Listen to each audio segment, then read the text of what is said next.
the technology has gotten way better to the point that you have to be able to do both video and audio. Hi, and welcome to the Creative Solutions Podcast. I'm your host, Isolde Trachtenberg. On the show, you'll hear interviews with innovative creative artists, entrepreneurs, business executives, and thought leaders. You'll have a front row seat as they explore their internal, uncharted waters about what inspires them to grow, achieve, and innovate. Get their insights and realizations as I tease out answers to questions they've never pondered before. You'll also learn how to supercharge your innovative drive, mindfulness, and communication skills so you can succeed. This episode is brought to you by my favorite productivity hack, the Brain FM app, this podcast's host, Podbean, as well as my book, Speak From Within, Engage, Inspire, and Motivate Any Audience. Hello, and welcome to the Creative Solutions Podcast. I'm your host, Isolde Trachtenberg.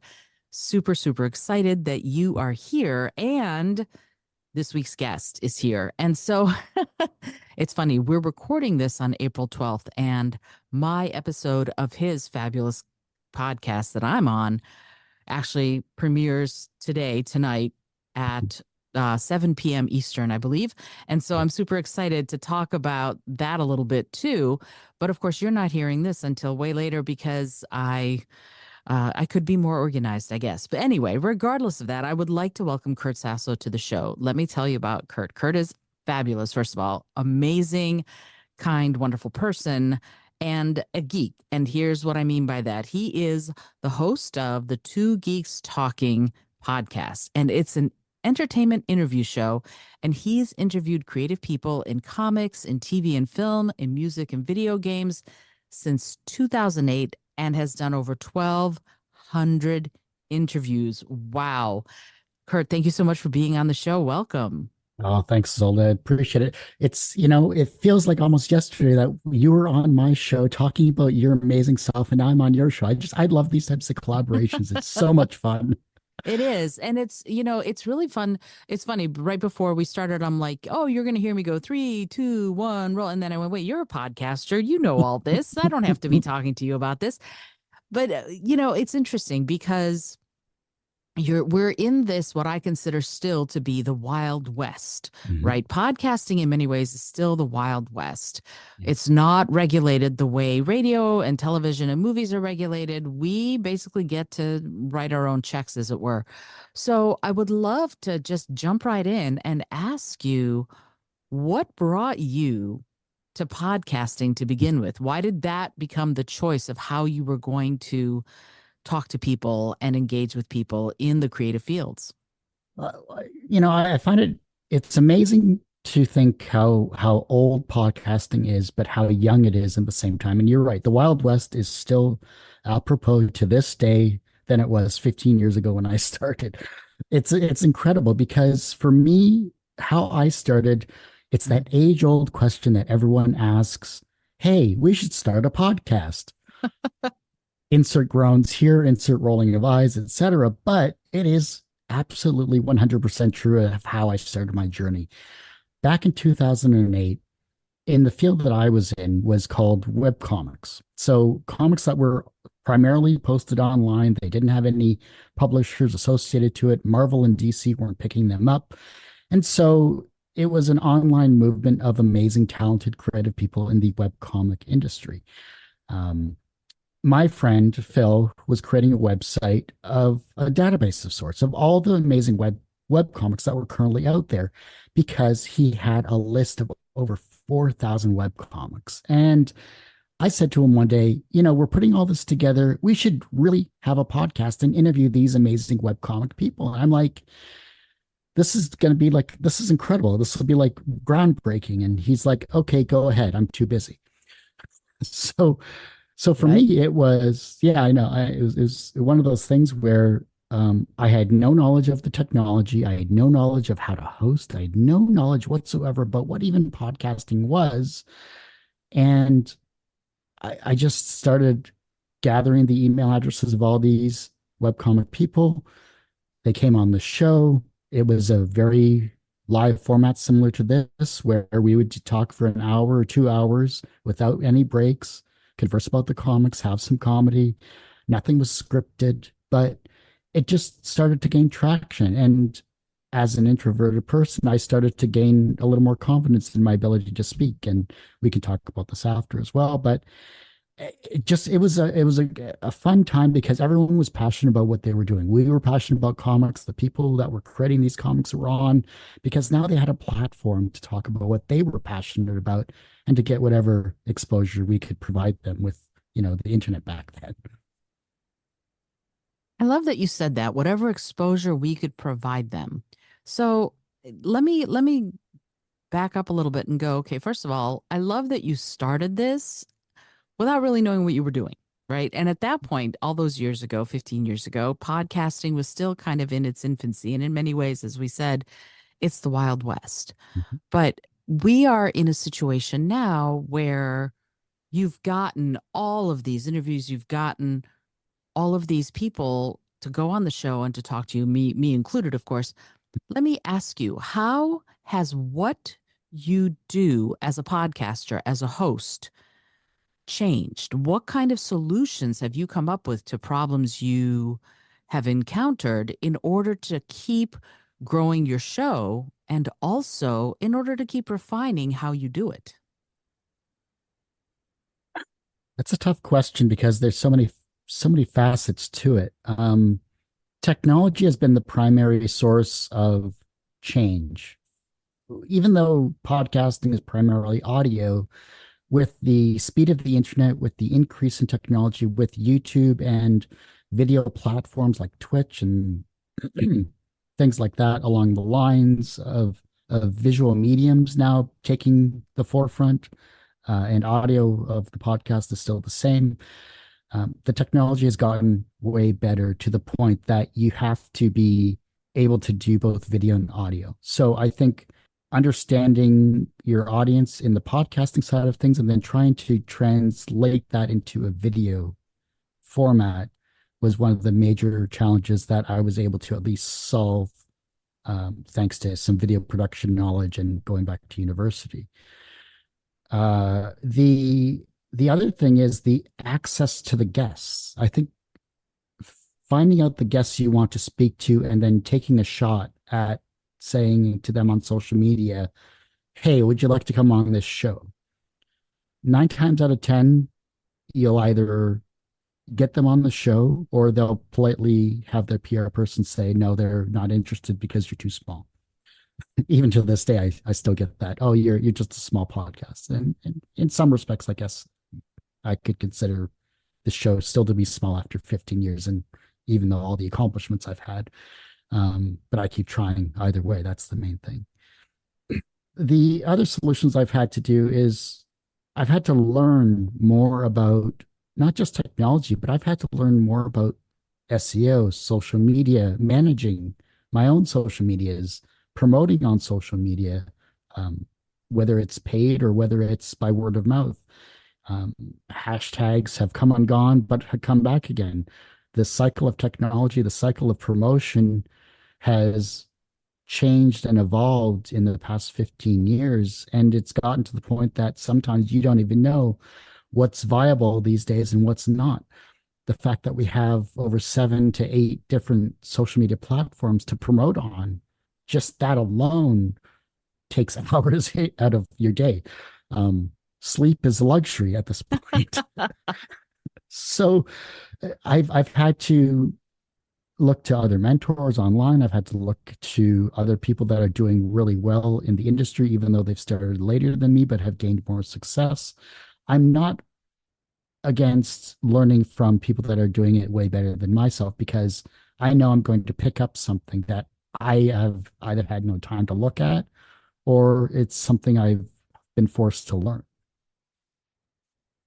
And I think that's so interesting because nobody here is a full expert. You know, the more successful you are as a podcaster, for example, the more often you have a team that works with you. So when you're a one person shop, and I don't know if you are, I'm a one person shop, so I do Yeah. everything. Yeah. And when you're doing that, you have to wear just a ton of hats. And you still, there's a lot of let's be curious, let's refine how we do things. Let's figure out what we want to keep talking about. And with something like Two Geeks Talking, 1,200 interviews with all sorts of people, and I went back and I watched a bunch of the YouTube videos on your channel, Mm. and you've had some really great guests, and it's just a lot of fun because somewhere along the line, geek became chic, and that's wonderful.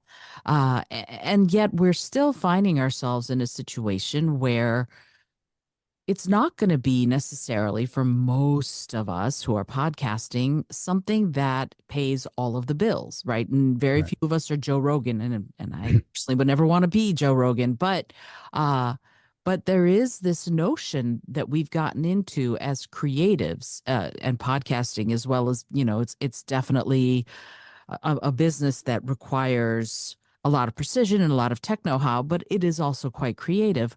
We've gotten into a situation over time where the artist is not treated as a viable career unless you've already made it and you don't need any help anymore. So Mhm. you Yeah. see what I Yeah. mean? So I would love to get your thoughts on that, because I want to make a couple of transitions. Right? I have so many things to ask you about, Kurt. But Sure. I want to, because you've interviewed so many people on the show, I would love to talk to you about that, about the way we as artistic types who are Mhm. also tech oriented approach other creatives, but also how we as a society are approaching creatives, and whether or not there are things that we can improve upon in the way we relate to the creatives among us. You ask very deep questions. This is I want to go back to kind of an earlier part of that question at the beginning, because you said something along the lines of, uh, besides the Joe Rogan comment, which I completely agree on, but I would love his hundreds of millions of dollars. That would Sure. just be a nice side benefit, obviously. Whether you live in New York, whether you live in Canada, it's money is money. Um, but you said something along the lines of the creative people are not taking seriously because of their creativity. I'm paraphrasing, I Hmm. apologize. No worries. Uh, but the same goes for podcast hosts as well. And I think something needs to change in this respect. And I'll probably dig a hole for myself, but we'll see what happens with it. I think the medium of podcasting, whether you're on video or audio, when you have a guest on the show and they're a wonderful person to talk to, you're promoting their content and you're promoting your show because of the guest. And that is always how it has been. But it comes to the point where, as a business, because podcasting is still a business, we are still business people. We just happen to have a show. We still need to make money in some way, shape, or form. Now, there's been a circulation of a question that says, should a podcast host pay for guests, or should a guest pay to be on a podcast? And that's a kind of a dynamite topic to go on, or a hot topic to go on, because while we as podcast hosts run a business and we are happy to have these guests on the show, a free podcast doesn't necessarily pay the bills unless we have sponsorships. So if we provide a service to them as a podcast, whether it's content creation, whether it's our show, whether it's something else that you're helping promote their comic or whatever it is, um, I still think that we as podcasters should be paid in some way, shape, or form, because we're past the interview portion of it. We're now into providing services for clients. And the act of being a creative person, promotion is always a hard thing to deal with, because you want to be creative, you don't want to deal with the business side of things. And so that's one of the topics I've had to try to change around my mindset of the show, because doing the show for free for 15 years is great. You get the clients, you get the 1,200 interviews, but it doesn't pay the bills. You're forced to have a secondary job of some kind to pay your bills, to keep doing this as your passion. But if we can get a business mindset shift for the show, whether it's my own or whether it's someone else's, then at least we're able to say, look, I want you on as a guest, but I want to also provide you this service. If you're willing to go that route, I'm still promoting you with the show, but I'm also promoting you with extra abilities that I currently have, which in my case is content creation, which is creating shorts, reels, stories for various social media platforms. And from what I have accomplished over the past few years, it's done fairly well. But the creative people don't want to think about the business side unless they're forced to think about the business side. I want to take that out of the equation with the skill sets I've acquired over the past 15 years. I can't remember the second part of your question. Well, the second part of the question, and I love the answer for the first part. Second part of the question was the notion of us as a society and the paradigm we've gotten into where we don't want to or have some hesitation about treating artists as business people. In other words, lots of us make art, but we kind of have gotten into this place, and podcasting is one of those places where people are supposed to make their art for the love of the game and then have their day job. That this notion of, oh, you're an artist and that's great, but you're also an accountant is perfectly normal. Whereas if you say you're an artist and you are making money only with your art, that's breathing some sort of rarefied air.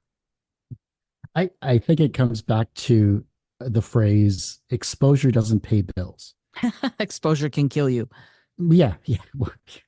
Especially if you're in the Arctic or above the 42nd parallel. But yes, the fact that and the Onion the Onion's a great website for just humorous comics and just poking fun at society as a whole. And they did one about creativity and about exposure for being a creative person. And exposure doesn't pay bills was one of the final lines in that particular comic. But it's true, because when society looks at art and TV and film and sees an artist on like a craft show on a Sunday or whatever, or one of those open fairs, in the downtown core, and you see all these artists that are just painting the skylines or doing caricatures or whatever. People enjoy that, but they don't want to pay for it whatsoever. What I find funny is we just had a pandemic for 3 years. And what did you do during the pandemic? You consumed TV, film, you did art, you took classes online in a safe space. You did something you never were able to do with your regular day job, and that was be creative in some way, shape, or form. You wrote a book, you painted a skyline, you actually enjoyed something other than your regular 9 to 5. But that's thanks to the arts. Yet, if you were to go to these same people that enjoyed that during the 3 years of the pandemic, and you ask them, hey, would you pay $500 for a painting? They'd tell you to pound salt. They would tell you that, no, it's just not worth it.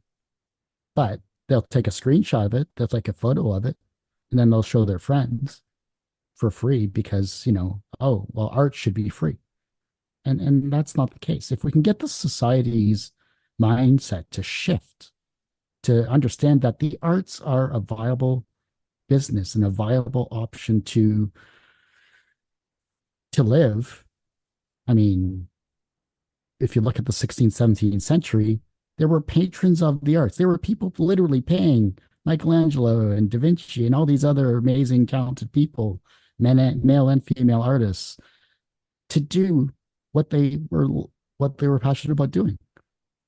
Yet you look at the early 19th century and on, and as soon as industry started coming forward, which was necessary for society, the arts took a back seat. And it has continued to take a back seat, especially with the way the internet is. So the fact that creative people, no matter what industry they're in, whether it's podcasting, whether they're an artist, whether they're an author, etc., you can name a ton more creative industries that I can't quite think of at this moment.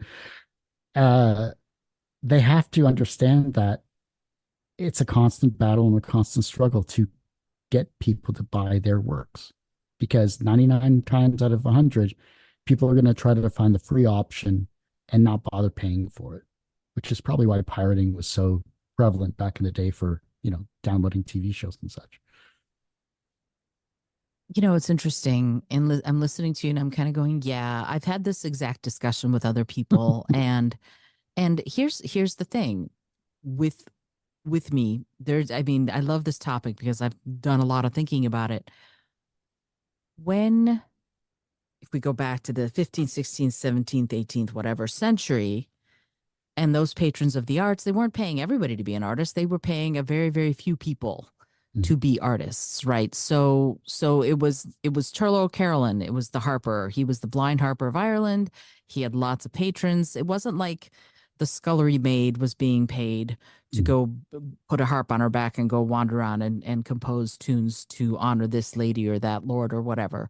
So we weren't looking at everybody who wanted to be an artist or everybody who wanted to create had the opportunity to do that because there weren't that many patrons. Mhm. So now, yes, I agree with you. Absolutely. We've gotten into a situation, a paradigm again, where if you want to be creative, that has to be a supplementary thing you're doing. It's not something that for most of us can be their primary method of interacting with commerce. I will say it that way. So when we're in that situation and we're going, okay, I am a creative person and I want to make art my career, how do we decide who should get the money that is available? For example, arts grants here in New York City, Mhm. in New York State, there's a fair amount of arts grants money that you can apply for. You have to know about it and you have to apply for it. And you have to apply just so in the hopes that you'll be one of the people who's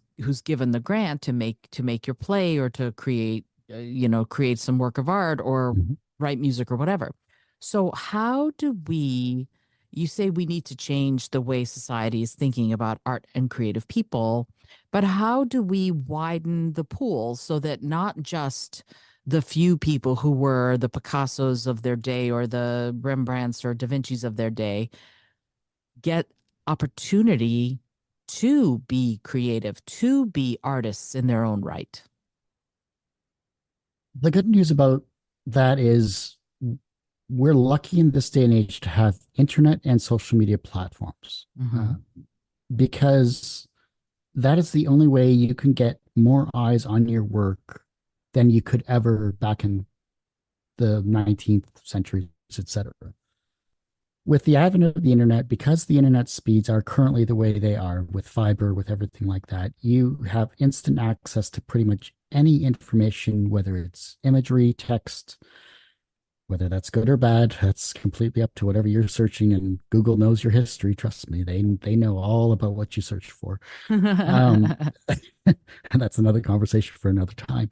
But from the creative side of things, you have the ability to showcase your works to the masses. Now, whether or not you tag your content specifically to get people to look at your work, that's a completely different story. Now you're into SEO, now you're into website building, now you're into content creation and backlinks and the back end of the technology of the internet. But creative people, especially artists, have, at least nowadays, have a easier time to get eyes to their work because it takes 3 to 5 seconds to grab someone's attention. The Mhm. problem is it also takes 3 to 5 seconds to lose someone's attention. So when it comes to an artist that's, say trying to build up their TikTok or their Instagram or Facebook or that other site or Threads, um, they have an easier time to do that.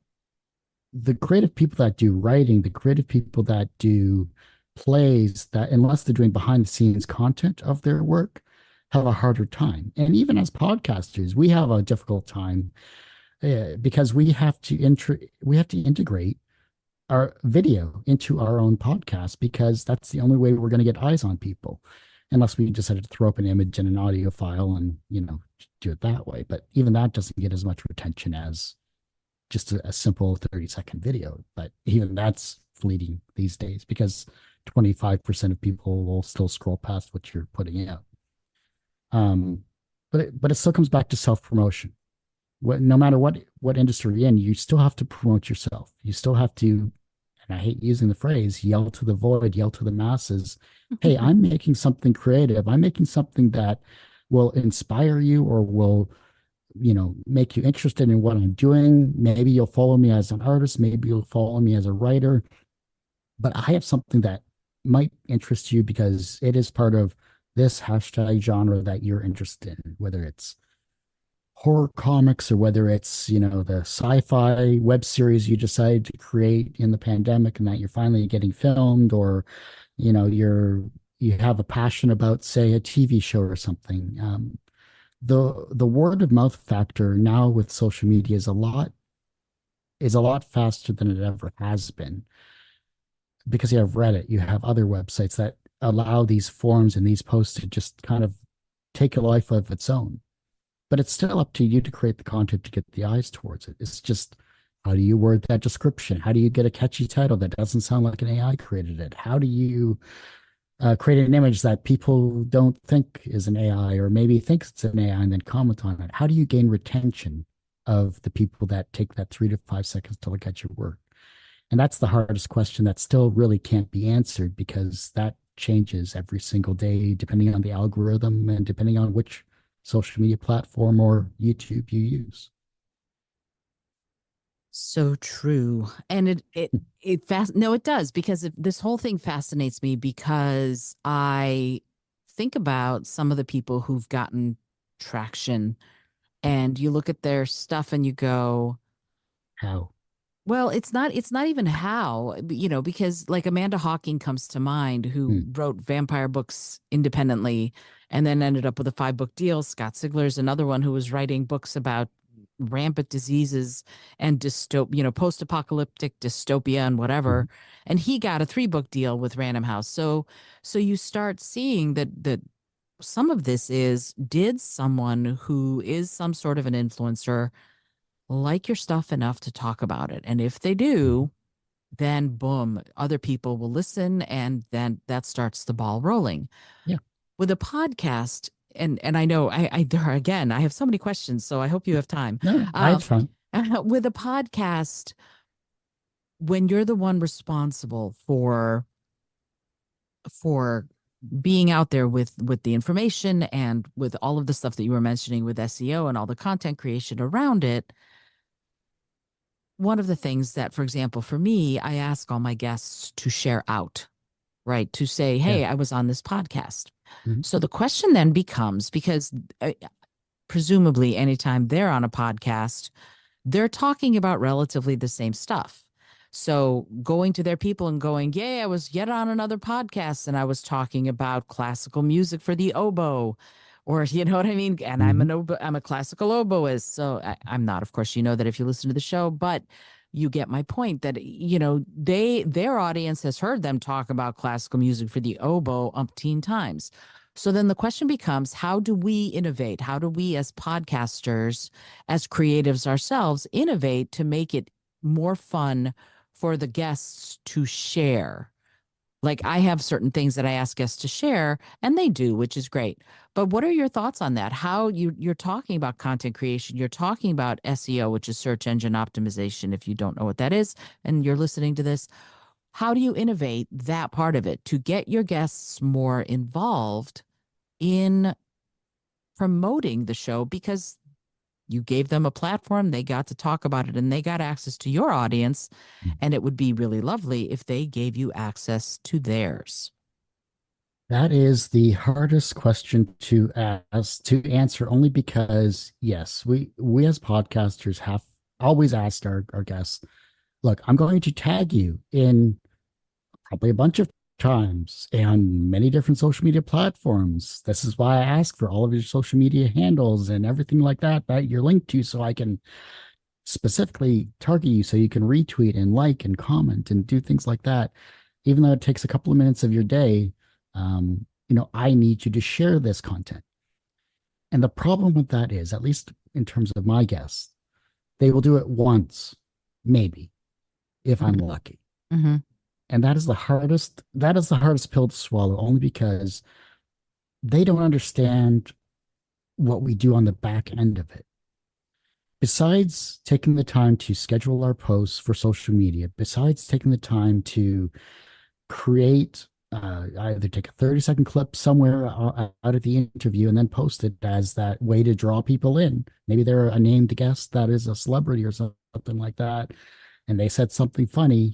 This is the typical, and I hate using the terminology for it, but this is how Joe Rogan basically got his shorts YouTube channel up to tens of millions of people, because he took a 30-second clip from a long 3-hour interview he did, posted it on a shorts YouTube channel, drew the traffic from that to his Spotify, and hence that's why he has hundreds of millions of dollars. If we take those types of key strategies to promote our own content, we can do the same thing. We just don't have the same reach. And that's And even, interesting. I'm sorry, sorry, I'm going to interrupt for just a second. What's interesting about what you said to me just now is that there's a zeitgeist that's happening, right? Did he do this right when things were coming together with shorts becoming a thing? Like, is luck a factor in putting your finger on the pulse of the changing zeitgeist? What are your thoughts on that? I, luck is luck, fate, flip a coin, however you want to word it. I think it was trying something different and new. I think Mm. YouTube at the time was pushing shorts because it was a newer technology for YouTube. But Instagram was doing the same thing. Facebook was doing the same thing. Twitter was doing this. Well, Twitter was a dumpster fire, but that's beside the point. Um, sorry, Oh no. I got my social medias confused there for a second. But pretty much Facebook, I love it. because Facebook and Instagram are part of the same company with Meta. They were behind the scenes actively promoting their own show content. YouTube was kind of third in that situation, but because YouTube is a search engine in itself, they grabbed that technology as well. Um, but I think because no one's going to sit, unless you're a popular person on a podcast, there no one's going to sit and listen to 3 hours of a show unless there's someone you absolutely want to listen to. So because of the way short content gives you this content, it gives you the snippets that we're so used to. It gives us the 30 seconds to a minute that we can absorb at a pretty fast pace. And because of that technology shift, that's why YouTube has done extremely well. And even my own podcast has done well with the short content I get to create for clients, for guests, because it's an influx of eyes that you don't actually have. And it's desperately needed for retention, for viewership, for possibly subscribers, possibly get you that influx of word of mouth. Hey, I can't believe what this guest said on Two Geeks Talking or whatever. And it's like, it's now you're generating your own viral content, but you just don't know if it'll go viral. We're not all Mr. Beast. For sure. And so in that vein, I want to pivot just a little bit and say, yes, we're generating our own content for social, but over the last, I'm going to say 30 years, maybe a little bit longer, this was late 80s, early 90s, we had the music revolution Yep. where people, independent artists, independent musicians started doing their own thing. They started creating their own music. The advent of CD Baby, for example, allowed people to get distribution. And when Amazon came online, and you were able to distribute your music through CD Baby independently. And I just recently interviewed Scott Cohen, who was one of the co-founders of Orchard back in the Oh, day. nice. I know, and he's a great guy. But he was also talking about that notion of streaming independent artists. So we also then had the publishing revolution, where for a long time it was the big six, then the big five. And now, if you want to put a book out, I can't tell you how many clients come to me and say, I need you to edit my book, format it, and get it ready to go out. And let's go. Either we're going to do Ingram Sparks or we're going to do Amazon. I want my book to come out. Great. I'm happy to do that for you. That's part of my business model. We make it happen. Most anybody who wants to can publish a book. For comic books, it's different. And it's funny because I just went to a fabulous event that was called, and I want to actually say what it was because it was super cool. Oh, the wrong thing. I thought I took a picture of it, but I don't see it. No. Oh, no. Oh, it's because I have it set up wrong. Hold on one second. This is crazy.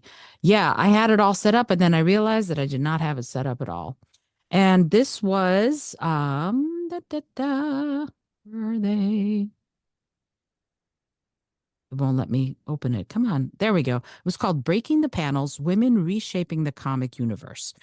And so it was and a writer, Amy Chu, who works a lot with a woman named Sue Lee, Amy Reeder, and Ariel Jovellanos. So those women are in comic books now, and they've broken in and they are reshaping the way comics are done in many ways. All of this stuff is happening in part because we have the technology to do it, whereas we didn't have it before, right? The ability to go out and create your own stuff and distribute it just wasn't there. And if it was paper, folded over paper, and that was your comic book. Talk to me a little bit about independent creations and what it means to creatives moving forward now that so many of these uh, different industries in the creative fields, comic books and music, and even you can make movies with your Mhm. iPhone that are winning awards at film festivals. Yeah. This stuff is out there for us to utilize. What do you think is going to happen moving forward with some of these industries now that technology is making so much of it possible? Just going back to the comic book side of things, because a lot of my guests were from the webcomic industry, they had to find their own ways to publish their own content. So print on demand wasn't really a big thing until I'm going to say early 2010 when there was a big comics explosion, at least from the independent scene. Um, I can't think of the company that headlined it, and it's going to bug me now. Uh, but a lot of these comic creators gravitated towards print on demand because one, they didn't have to deal with a contract with one of those big three publishers or whatever it was. And with comics specifically, especially in the webcomics scene, they had to find their own way to get their own content out there because while you can print a web page, it's not quite the same quality because the paper back then, an 8.5 by 11 can only do so much. And so then Right. you would be folding your own, you'd be folding your own comic of someone else's comic. Right. Uh, so print on demand, at least from the webcomic scene, became a huge factor for the explosion of webcomics. Um, then publishers started taking notice of these independent comics to start saying, "Oh, well, these are now popular. We should get them on our payroll, and let's see what contracts we can find." And then they became more mainstream. Um, from a creative perspective, the I'm sorry, I'm trying to think of your question again. I really apologize. That's I okay. got on a Basically, train. that's okay. I know I'm asking complicated questions because I find this entire topic fascinating. The question was, where do you see us going in the future Uh, within all of these industries because the tech is available now? I think it's just a shift of our own mindsets. We still have to be business people. We still have to self promote. We still have to get more eyes on the content we have, and to do that, we have to utilize podcasts and we have to utilize um, live streams. I think are going to be another massive thing. That's just a video version of what we're doing on a podcast, and throwing up your show on a YouTube live stream or on a Twitch live stream and getting whatever viewership they have there. Now you're live. Now there's no scripted content. It's just Hmm. whatever happens. And I know you're well familiar with that in Oh that yeah. respect. So it still comes back to the technology is going to get better and better, but we still are either a solo person doing all of this or we have a small team working with us to promote this product. And it's still going to be word of mouth. It's still going to be advertising. It's still going to be podcasting. It's going to get better because I think one avenue that they haven't really touched on just yet is virtual reality. And we're kind of seeing that kind of just fringes of virtual reality with the that Apple, Geordie looking glasses thing, Hmm. whatever it's called. You know, that's Jordy that. looking glasses thing. And I knew exactly what you meant. Yeah, see, and that's just branding right there. You know, it's not the Apple whatever. It's the It's Apple the ski Jordy looking thing. goggles. It's the Geordie looking thing. Yeah. Which See, was a hair I clip, can. which I just think is hilarious. It was a You see? painted hair clip. Oh Yes. my gosh, That's that's I crazy. mean, hey, use what you got. So Use what you augmented reality is going to be that next factor. I think and that'll be for movies, that'll be for comics, it'll be it'll be the stage before virtual reality, before we get into those animes where you could put a helmet onto your head and just lay on your bed and then you're in a virtual world that you can see, smell, and touch. We are slowly getting to that stage. And I think comics and whatever medium, whether it's TV or film, or maybe you're going to have a LeVar Burton reading you the next novel or whatever that you happen to write, or some situation where it's going to be like a reading a rainbow but for your own series. It's there are so many avenues that we can think of and eventually do, but it still comes back to how are you promoting your content, how are you promoting yourself. And it's not just a one post and done situation. You have to be engaging every single day, and at some point multiple times a day. And Gary Vaynerchuk is kind of an amazing person that I'd love to interview personally, just because even if it was just 15 minutes, I just think his mindset and his knowledge on how to promote yourself from the simplest method possible to the grandiose methods that he does is just incredible. Only because he says how it is, and I think that's you can only get that from a New Yorker, to be perfectly honest, got. or a Canadian, or whatever. That's so interesting because he's from Belarus and I'm from Moldova, so we're Hmm. kind of neighbors where we were born. And my sister knows his family's wine store, so she knew Nice. him when he was like a 14-year-old kid working in the wine store because she lived in New Jersey at the time. So yeah, what's interesting to me about the way Gary Vaynerchuk does things is that his stuff, his methods are give away everything, and people will eventually want to pay you for what you do. Right. And I'm not sure I agree with that actually, because I know lots of people who give and give and give and give, and Mhm. everyone kind of goes, "Thanks, see ya." So this notion, and Adam Grant and other people talk about the notion of reciprocity, and some of the, especially in podcasting, keep doing it for free because Mhm. that's just how it is. That's the paradigm. And I've heard people say, you better be doing podcasting for the love of the game, because if you're doing it to make money, you're doing it wrong. And I disagree with that. I think, like you said earlier, it's a business. Mhm. But Yeah. some of the notion of, Gary's first few books that became quite popular were all Mhm. about give it away, give it away, give it away, with the idea that somebody would go, oh, I want to pay you for this. It doesn't happen that way for everybody, for a lot of people, but not for everybody. So I Yeah. always, when we talk about this way of doing things, I always want to throw that caution up that you need to also be clear about the fact that what you're doing is a business, that you're not doing it just for the fun of the game, even Mhm. though you might be having fun. And the same goes for music, for publishing, for movie making, for Yeah. what comics, that this is something that we need to treat as a business. And if we don't treat it as a business, there's no real reason for other people to treat it as a business. Yes, I am 100% with you on that. And Tim Ferriss is another person that I think he did something similar along that respect in Hmm. terms of give it away for free, et cetera, blah, blah, blah. Here's the problem I have. As amazing of the knowledge that they are giving away for free, they're still making a metric ton of, or whatever. I'm trying not to swear. So they're You can they're swear, that's fine. I'll just put the little E for explicit. I don't care. they're making a metric ton of money off of you because of the content they're quote unquote giving away for free. Their books are good, but you're still paying for those books. And for me, I've been doing the show for 15 years for free. No one's paid me shit. Right. Pardon the expression. No one's paid me Don't crud. Do not apologize. Do not apologize. I'm This Canadian. is It's a habit. Oh, see, I grew up in Detroit, so Yeah, well, cuss, cussing is second nature.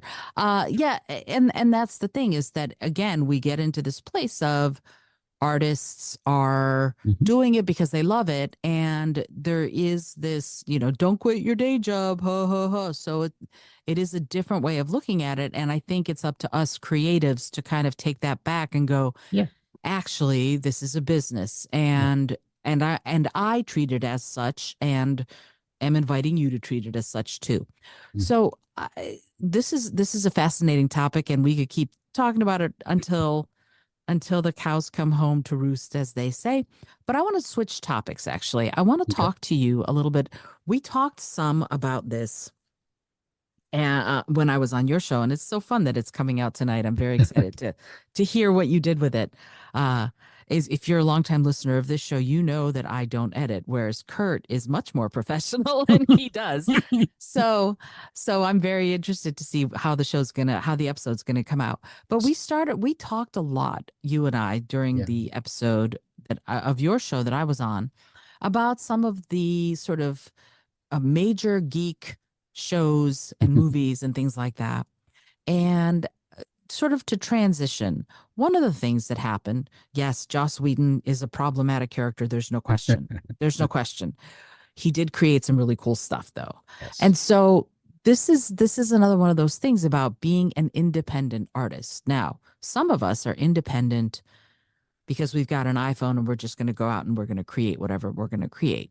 With him, during the big strike in 2007, 2008, he took a lot of the actors that he knew and some that he didn't know, and he brought them in. For example, Joss Whedon, of course, is the creator of Buffy and Angel and blah, blah, blah, True Calling and Firefly and all of those. But he decided he was going to take that time of when everyone was on strike and create Dr. Horrible.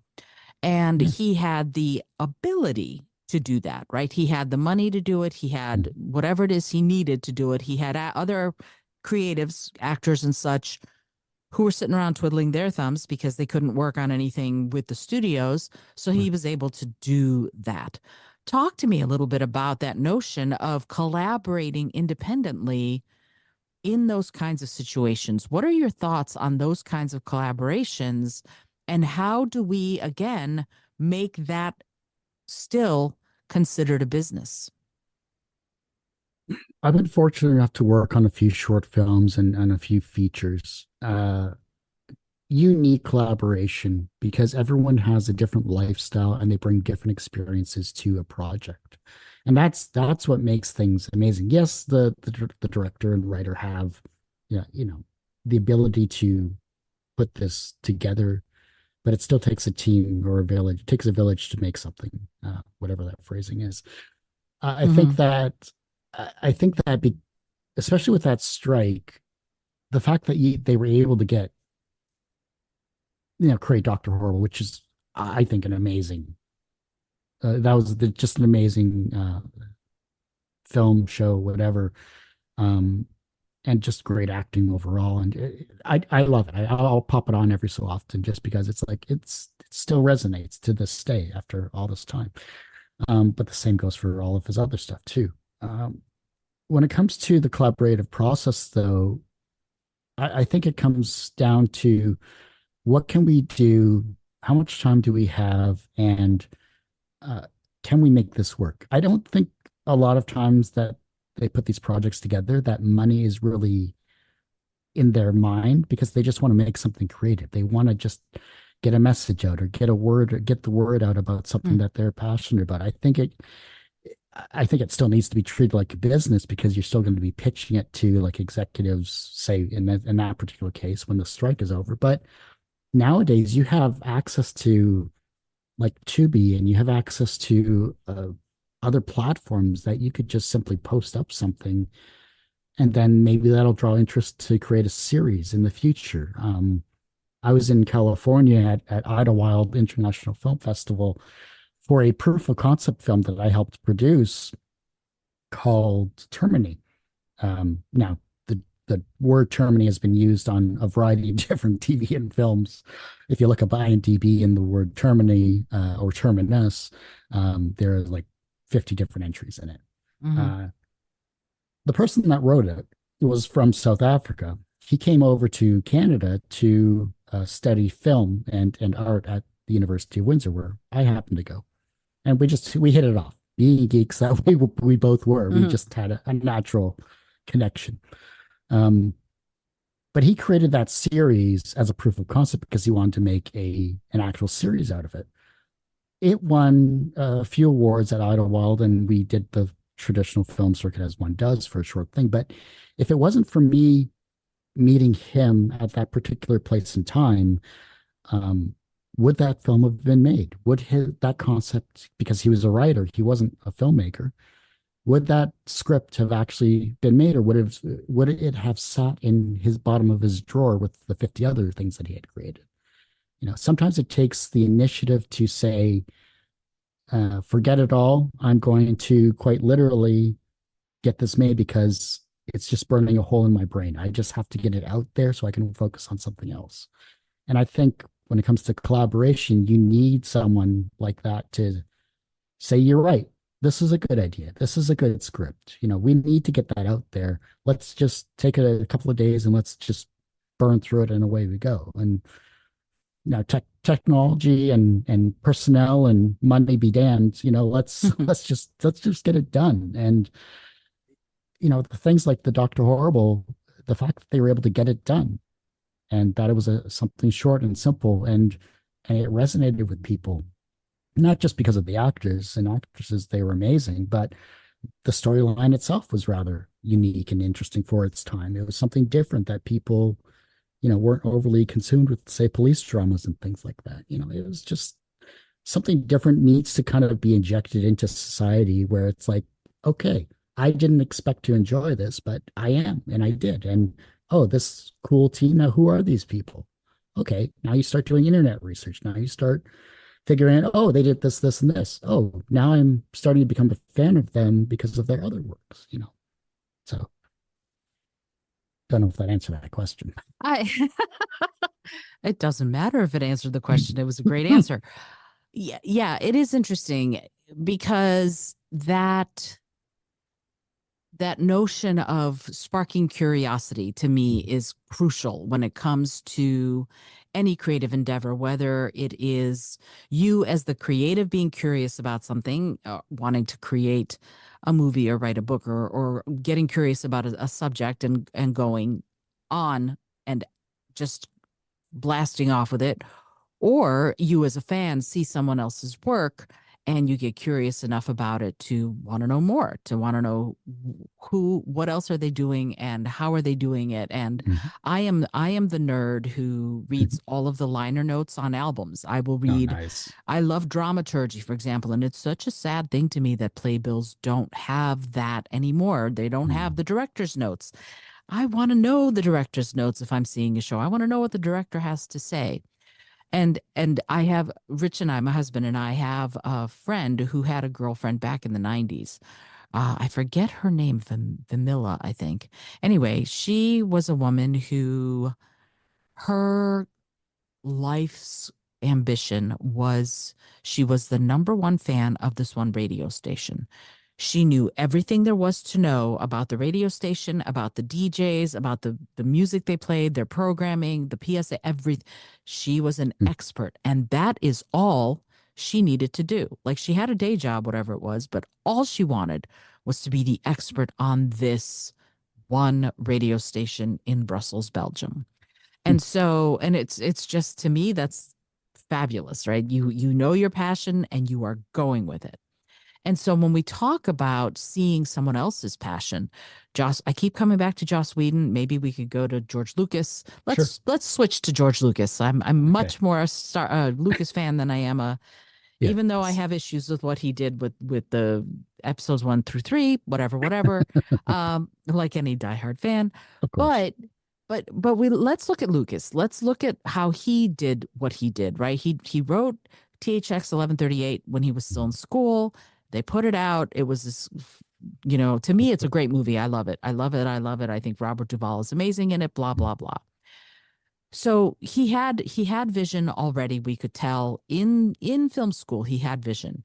And then we start looking at American Graffiti, and then we move forward and move forward, and then all of a sudden Star Wars. Right. And here's the thing about Star Wars. When you look at it, does it age well? Not really. Is the dialogue incredibly hokey? Oh, yes.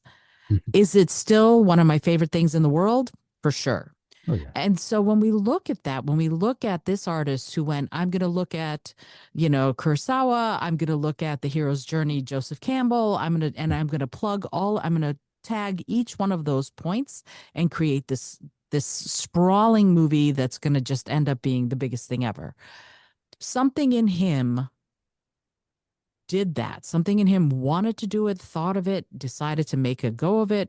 And some other people, production people, people who were, assistant direct, all of the different production people, the actors, blah, blah, blah, they got caught up in it too. Right. Right. That movie is the first one. Mhm. I hate calling it A New Hope, even though that's the name of the episode. Star Wars. I'm going to call it Star Wars. Yes. So Star Wars was the result of an incredible amount of work. And to me, it's greater than the sum of its parts. So how does that happen today? Is it possible for it to happen today in the land of sequels and adaptations and revivals and reboots? How do we foster that kind of creative thinking that will give us, even though it stood on the shoulders of giants, that would give us Star Wars?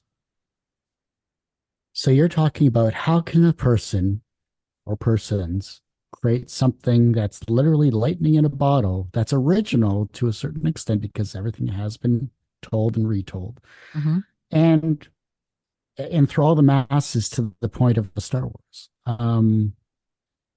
Very difficultly. Very carefully. Yeah. I mean, Yes, very carefully. True. yeah. Sorry. I think, and one of my questions in Two Geeks Talking is, I have four introspective questions at the end because I wanted to interview Stan Lee. I never got that chance, so I ask every guest, and you'll see those answers on the show. And which, by the way, your interview was barely edited Hmm. whatsoever because you're so well spoken and there's literally nothing I really wanted to cut out. So this worked out really well. So I was really pleased with your interview, by the way. I just wanted to cut back to that. Back That's to awesome. Star Thank you. Wars though. No, because it was powerful. It was entertaining and you you know what you wanted to say and you said it and I was like, I'm good. All I have to do is edit my questions because I was a rambling mess, it felt like. And yeah, here we go. And But away back we go. yeah, back to the Star Wars thing though. How can you create something that's completely original and unique, draw people eyes towards it, or can you create something that's completely unique and do something? Um, I think with today's technology, with today's influences, because there is this cyclical feel of what is old is new again, because we have another generation finding something new. So similar to how Lucas, and even if you look at Spielberg as well, in his journey as an amazing director, that Rocky Road in itself, I think it comes back to, I think people can create something original because it is of their own life experiences that they can tell whatever their story is. The question is, will that resonate with the masses? And how can it resonate with the masses? You Hmm. don't know if something is going to hit and go viral, hit, whatever, with the masses until it gets out there. Because Star Wars, if it wasn't produced, would have been on the bottom shelf of something. And Lucas, who knows what his trajectory would have been as a director. Maybe he would have given up on his dream, but it hit because the technology in the 70s, late 70s at that, uh, just sparked a whole generation of people. If it wasn't for Star Wars, we wouldn't see Terminator. We wouldn't see any other influence. You look at 2001 Space Odyssey, even that had influence in Star Wars, or that influenced Star Wars, I should say, as well. So it's difficult to create something new and original, but as long as it has your own voice and your own life experiences to help push that along, it's going to resonate with someone in who knows who that person may be? Maybe you'll inspire the next George Lucas or Spielberg. Wouldn't that be cool? Yeah, I would love it. See, and when Star Wars first came out, I've seen Star Wars that episode of the nine. I've seen over 80 times. Mm. Yes, that is. I babysat every Saturday night. They had two movies in on Betamax. They had Nice. Jaws and they Okay. had Star Wars. And Jaws, I didn't need to see more than once, but Star Right. Wars, I watched every Saturday night for a very long time. And so at one point, I knew it backwards and forwards. And when you're looking at, when I looked at, I recently rewatched all of them, and I just had, I had to sort of tip my hat to Lucas, of course, but also go, oh God, it does not stand up. It's so hokey. The dialogue is terrible. It is in parts. To me, Right. Empire is a far superior Oh, movie, and yes. blah blah blah. But Lightning in a Bottle, you had three leads who had unbelievable chemistry with one another. Mhm. And I firmly to this day, Harrison Ford is my forever boyfriend. So I firmly to this day believe that he could have chemistry with a block of tomato soup, right? A frozen block of tomato soup, he could have chemistry with. That's And imagery. I mean, seriously, that's just how I feel. And so there were so many things that came along that allowed us to be participants as this saga unfolded. But then they also decided with Raiders to go, okay, what if we were to go back and do some of those great, chases of the 30s? Let's go back to some of that stuff and see if we can make something out of that. Yeah. And they did. And of course, Raiders again, Harrison Classic. Ford. Yeah. So these kinds of, I wonder what if, and there's a Ryan Reynolds movie coming out soon called What If, and I think it's about Oh, imaginary yeah. friends or Yes. something. Yes. And by the time you listen to this, the movie's come and gone. But Mhm. the point is that there are people who are pushing envelopes, whether or not they're going back and getting inspired by, oh, let's take a look at the dime store novels of such and such Yeah. time, or the James Bond franchise. Let's look Mhm. at the novels of Ian Fleming. It's okay. To me, it's like, let's be inspired. Let's stand on the shoulders of those giants and let's create something new and wonderful. And I guess the question that I have for you, as Mhm. someone who has interviewed so many creatives, what is your guidance for someone who wants to create something, who wants some giants to stand on the shoulders of, if you will, but doesn't know where to begin?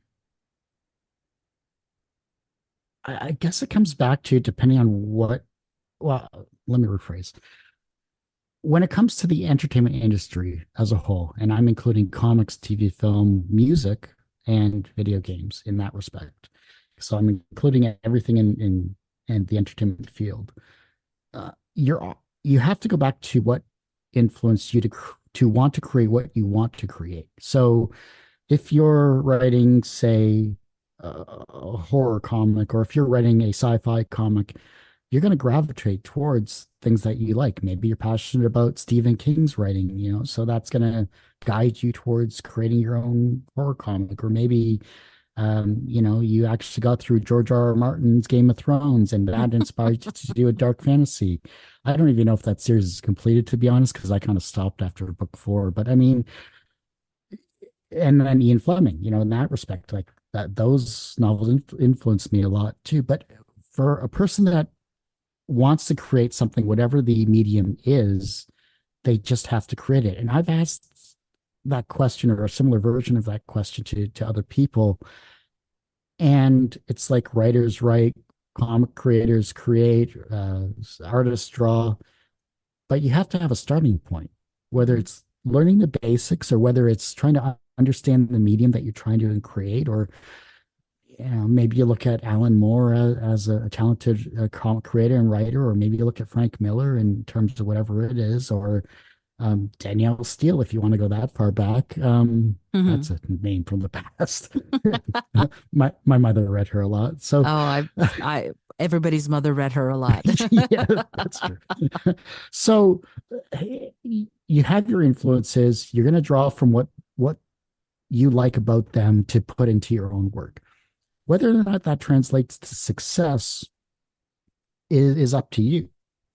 But you still have to start somewhere. You still have to actually put the pen to paper or type it out on your computer or take your iPhone and film that one scene that's burning in your brain to start your film career. You just have to do what you need to do and then ask questions. There's nothing that says you can't reach out to someone that's extremely popular in the field that you like, whether it's directing, writing, whatever, and ask them a question.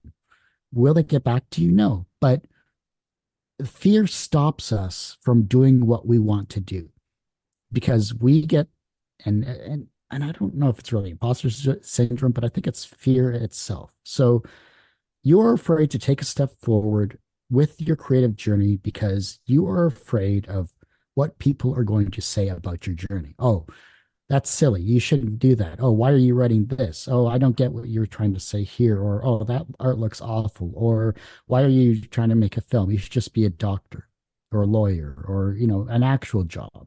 And That was you in want quotes.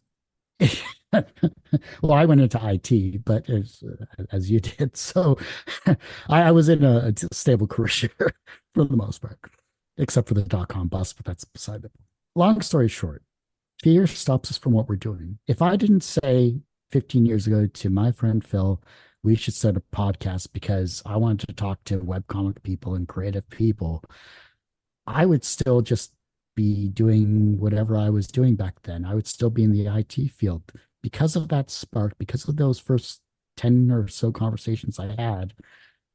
It inspired me to keep doing the podcast, to keep doing the show, to keep being creative. Because as a podcaster, we're a social media manager. We're a podcaster. We're a host. We're an interviewer. We are an editor. We have so many different hats if we're solo because that's what we love doing. We have to keep it as a business as well, like we talked about earlier. For the person that's just starting out, find that starting point, find that mentor, find that person that is inspiring you to think about what you actively want to create. And if you can do that, then it's just about taking that one step forward and then again and do it the next day, next day, next day, and keep pushing forward.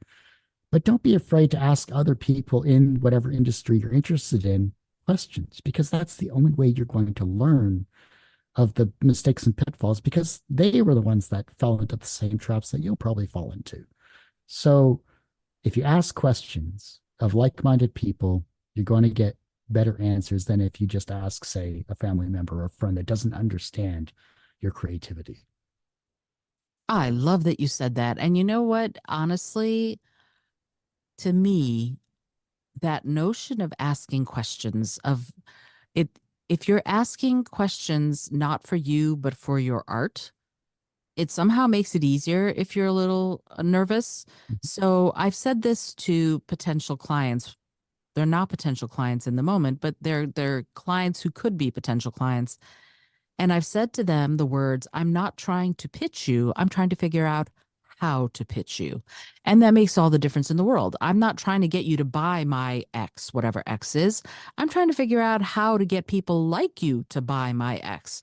Now, what's interesting about that is how often they go, wow, that sounds really interesting. Tell me more as a potential client. Now, that's not why I'm doing it because the informational interview is alive and well and living in Brooklyn, New York.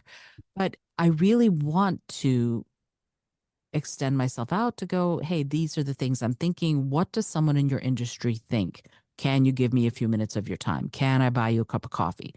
So, what you're talking about, Kurt, makes all the sense in the world to me because that's how we learn, because everyone was a beginner at one Mhm. time. There's no one who comes to any of this creative stuff knowing everything.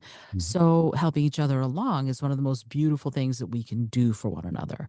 And I am really grateful to you that you were willing to come and talk about your expertise. I recognize that I could keep you here for the next 4 hours. This is such an interesting conversation, but I I know. want to break your record, to be honest. I'm curious now. This not now Can it's we? like a challenge, but That's right. Well, that was yeah, that was we both we both kept checking. We both kept checking the time and going, I can't believe we're still talking, but we're still talking. But yeah, I mean, this is one of those things where when we're talking about this stuff, and then we could talk about this, and then we could talk about Mhm. that, and then we could talk about Angel, and then we could talk about Highlander, and then we could talk about Star Wars, and then we could so much of this. So I hope that you'll come back and talk more about this stuff, and maybe next time we can get even more into the actual entertainment industry, because Sure. again, I know you and I can just keep chatting along, but I know you have a day to get back to, so I'm very, very grateful that you took the time. If somebody wants to know more about you and about Two Geeks Talking, where do they go to find out more about you and Two Geeks Talking? Well, the best way, because my website's going through a revamp, the best solution to find all of my socials, including my YouTube channel, is at linktree.com/ two geeks talking. That's TWO, not the number two. That is something you don't want to go to. So TWO Geeks Talking is the best way to find it. You can go to our YouTube channel, which is youtube.com/ TGT Media. A lot of the 1,200 interviews that I've done are currently up there. I am actually slowly bringing back the archive from 2008 to 2000, and it's got to be 18, I think, because all of my podcast archive was deleted way back when. But luckily, I'm a computer geek, so I have hard copies of everything that I have ever done in my entire life on 6 different hard drives in 3 different locations. So you can find me on the YouTube channel there. Social media wise, it's either Kurt Sasso or Two Geeks Talking in some way, shape, or form. But the link tree will provide you all of my links. And the podcast is available by searching Two Geeks Talking wherever you get your podcasts. And Izolda, you're just a pleasure to speak with, and I really love your show. I love what you're doing for all of the people that come on your show, whether they're creative or whether they're inspiring in some way, shape, or form. I really think that you do an amazing service to for everyone here. And you want me back on, you just tell me the date and time, and I will drop absolutely everything, including Tom Cruise, to come back on the show. So there you You'll go. drop. Oh wow, I feel very honored. I'm not sure. Well, I have to say I would not drop Harrison Ford to Mhm. go anywhere. And Rich knows that. My husband knows that. Luckily, my husband looks like if Alan Alda and Robin Williams and Harrison Ford had a love child, he would look like Rich. So, Wow. I'm a very lucky woman. I married a Yes. woman. I married a woman. I married a man. I am a married woman. That's what I was trying to say. Yes. I Yes. married a man who looks like Harrison Ford. I know, I know. I'm very lucky. Anyway, beside from that, I'm gonna put all of that stuff. If you're listening to this, you know this. All of the links to what Kurt was just talking about are gonna be on the in the show notes.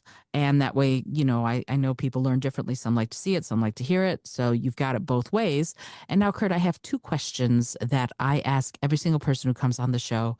And I'm going to ask you the last two questions. And the first of the last two questions is, what is the thing that makes you get out of bed in the morning? And I don't just mean your alarm. Oh, I don't have an alarm, so that's easy. Um, I think for me, why I get out of bed in the morning, just because I want to keep living, is because of the need to see who my next guest is and who is going to be that creative inspiration to me, maybe subconsciously, that I get to speak with. Because we're only here for a short amount of time, and everyone that I get to speak to is special in their own way. And they're making something that I'm excited to see and to hear and to watch or to read. And I think that just makes my life more enriched in some way, shape, or form. Because if I can't create it, I'm glad someone else is creating it, whether it's whatever portion of the entertainment industry. And I'm just glad I'm here to see, hear, and listen to it. So that's what gets me out of bed every morning. I love it. And it's funny, what you said just now reminded me of Kevin Kelly and 1000 he's the person who famously wrote 1000 True Fans, which if you have never read, you should check out. Not you personally, Kurt, I'm sure you've heard of it, but I'm talking about the persons listening. But he said, I have 1,000 ideas every second. And if somebody wants to run with one of my ideas, I always go, yes, go do it, because I will never have enough time to put into practice all of these ideas that I have. So if I spout something and you go, I'm going to run with it, I go, have at it. And Mhm. I heard him say that on Tim Ferriss's show, actually. That was where he was. And And I love that notion that he's got just so many innovations and creative ideas in his head at any one time that he's happy if somebody runs with one. I think that's fabulous. And he's the co-founder of Wired magazine, so Nice. he's a technologist. Yeah, he's a pretty cool. He's a futurist, a technologist, and a painter, and loves Wow. all things Japan. Apparently. Anyway, Sounds like my so guy. yeah. Well, it's interesting. I quick aside here. So he was on Tim Ferriss's show, and Tim asked him if he has any regrets, and he said that he regrets never learning how to sing. Hmm. And I went, haha. I specialize in teaching people how to sing, especially who are afraid of singing. And so I sent him an email going, hey, I bet you I can teach you how to sing. And if you're ever in DC, this is when I lived in Washington, DC. And I said, if you're ever in the DC area, you let me know. I will give you a free lesson. And he emailed me back, which I thought was great. And he said, oh, I'm never in DC, but this is one of the most bold actions I've ever seen. I can't believe you did it, and I'm so glad that you did. And so this is me telling you to be bold, go out and do what you want to do, because you never know. I should actually email him and say, I live in New York City now, if you're ever here. Because I would love to give him a Yeah. voice lesson. I think that would be fun. All right, so before I go off on yet another tangent, I have the last question for you, Kurt, and the question is this. If you had an airplane, environmentally friendly, of course, that could skywrite anything for the whole world to see, what would you say? Hmm. That's a good one. It's very similar to my last question. um, oh, what would it say? Um, any amount of words, or is it just one sentence? Like, Well, what's imagine skywriting. So how many words could you put in something that's skywritten? I think it would be kind to one another. Second line, we're only here for a short t.